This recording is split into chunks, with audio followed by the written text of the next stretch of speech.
Jai Hind students, class 10th, exercise 7.4, question number 8. ABCD is a rectangle formed by the points A -1 -1, B -1 4, C 5 4 and D 5 -1. P, Q, R and S are the midpoints of AB, BC, CD and DA respectively. Is the quadrilateral PQRS a square, a rectangle or a rhombus? Justify your answer. Hindi में देख लीजिए, बिंदुओं ए यानी कि -1 B यानी -1 4, सी 5 4 और D 5 1 से एक आयत ABCD बनता है। P, Q, R और S क्रमशः भुजाओं AB, BC, CD और DA के मध्य बिंदु हैं। क्या चतुर्भुज PQRS एक वर्ग है? क्या यह एक आयत है? क्या यह एक समचतुर्भुज है? सकारण उत्तर दीजिए। भाई कारण तो बताएंगे ही बताएंगे, इसमें क्या बात हो गई है ना। अब देखो ABCD एक रेक्टेंगल है। ABCD मैंने इसके वर्टिसेस भी लिख दिए हैं। ओके, अब ये जो P है ये AB का मिड पॉइंट है, Q BC का मिड पॉइंट है, R CD का मिड पॉइंट है और S AD का मिड पॉइंट है। ठीक है, इनको ज्वाइन किया गया तो बन गया PQRS। अब आपको बताना है कि ये PQRS क्या है, यानी कैसा चतुर्भुज है और रीजन भी बताना है। इसके लिए मैं छोटी सी तैयारी करके रखी है बेटा। मिड पॉइंट मध्य बिंदु, अगर एक पॉइंट x1 y1 है, दूसरा x2 y2, इनको जोड़कर एक लाइन सेगमेंट बना हुआ है, रेखाखंड। इसका मध्य बिंदु M कैसे आता है? x1 plus x2/2 y1 plus y2/2। बस ये चीज़ आपको पुरानी जो याद रखनी है। चलिए P पॉइंट के कोऑर्डिनेट्स निकालते हैं। P पॉइंट के, ठीक है, तो AB का मध्य बिंदु है, क्या बन जाएंगे? -1 प्लस -1/2, फिर बन जाएंगे -1 प्लस 4/2 इज इक्वल टू, ये हो जाएगा -2/2 एंड 3/2। तो P पॉइंट बच्चों बन गया -1 एंड 3/2। इसके बाद आ जाइए Q पॉइंट पर। Q होगा 5 प्लस -1/2 एंड 4 प्लस 4/2, है ना। तो Q पॉइंट बनेगा आपका 5 -1/2 एंड 8/2। तो फिर Q पॉइंट बन जाएगा, ये देखो 4/2 से 2 और 8/2 से 4। तो P आ गया, Q आ गया। अब आते हैं R पर। R is the mid point of DC, यानी कि 5 प्लस 5/2 -1 प्लस 4/2, है ना। तो R पॉइंट हो जाएगा 10/2 एंड 3/2, यानी कि 5 एंड 3/2। अब आ जाइए S पर। S किस किस का मिड पॉइंट है? AD का। तो ये होगा आपका 5 प्लस -1/2 एंड -1 प्लस -1/2 AD का। ठीक है, तो ये आएगा बच्चों 4/2 और ये आ जाएगा -2/2। तो S पॉइंट बन गया 2 एंड -1। अब हमारे पास चारों पॉइंट्स यानी चारों वर्टिसेस PQRS के आ चुके हैं। अब हम लगाएंगे डिस्टेंस फॉर्मूला PQ। ये रहा P, ये रहा Q। ये हो जाएगा -1 -2 whole square plus 3/2 -4 whole square, है ना। तो फिर ये बनेगा -3 होल स्क्वायर। यहाँ पर बच्चों हम LCM ले लेंगे, तो 3 -8/2 स्क्वायर। तो फिर ये आएगा 9। ठीक है, अब 3 -8 किया तो कितना आया? -5, है ना। -5 का स्क्वायर कर दीजिए तो 25। नीचे 2 है, 2 का स्क्वायर किया तो 4। इसको लिया अपॉन 1, LCM आएगा 4। 4 9 36 plus 25, that means square root of 61/4। ये हो गया आपका PQ। अब आ जाइए QR पर।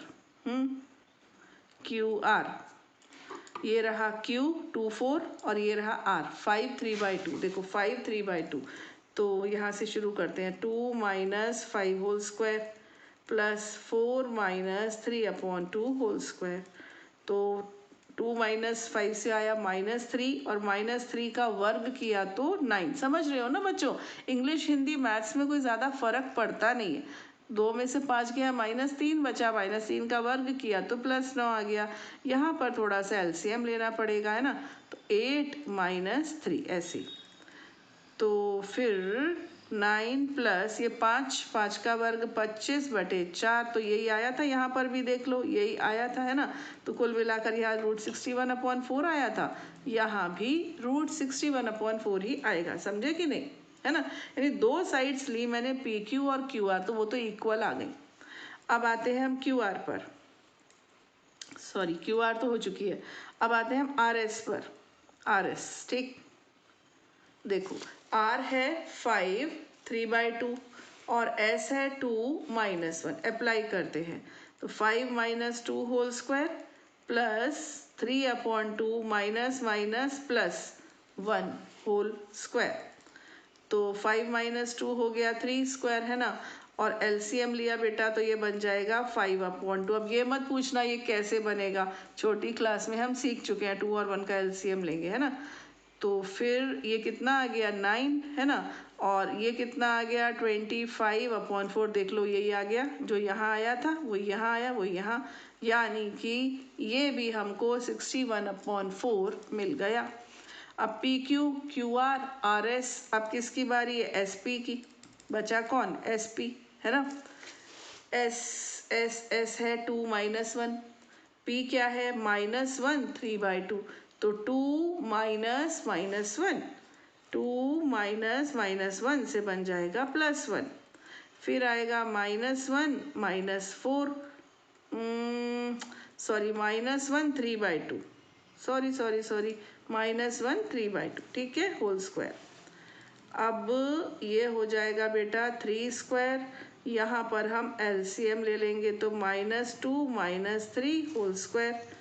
अब ये हो गया 9 प्लस 25/4, यानी कि यहाँ भी वही कहानी रिपीट हो गई, यानी चारों sides equal, all 4 sides are equal, चारों भुजाएं बराबर हैं, ठीक है। इसका मतलब क्या हुआ कि या तो ये स्क्वायर होगा, यानी कि वर्ग, वर्ग भी हो सकता है, या फिर ये हो सकता है रोम्बस हो, है ना, समचतुर्भुज। तो इसको इंग्लिश वाले लिखेंगे it can be a square और अ रोम्बस, हिंदी वाले लिखेंगे यह वर्ग या फिर समचतुर्भुज हो सकता है। अब कैसे डिसाइड हो कि ये क्या है, इसके लिए अब आखिरी काम करिए, आप इनके डायगोनल्स निकालिए। डायगोनल्स के लिए ये रहा आपका एस क्यू, ठीक, ये रहा एस क्यू और ये रहा पी आर। अगर तो डायगोनल्स भी इक्वल आ गए, यानी विकर्ण, अगर विकर्ण भी इक्वल आ गए, बराबर आ गए, तो फिर ये वर्ग है, तो फिर ये वर्ग है, स्क्वायर है ना। और अगर डायगोनल्स एक लंबा एक छोटा आ गया, है ना, ये इसको पी ऐसे ले लिया, अगर ये छोटा बड़े आ गए तो फिर ये समचतुर्भुज यानी कि रोम्बस है। तो अब हमें क्या निकालना है, अब हमें इसके डायगोनल्स निकालने हैं। तो पहला डायगोनल है पी आर, तो पी पॉइंट में यहाँ पर लिख लूँ बेटा -1 और 3/2, ये है पी पॉइंट, और आर पॉइंट है 5 एंड 3/2।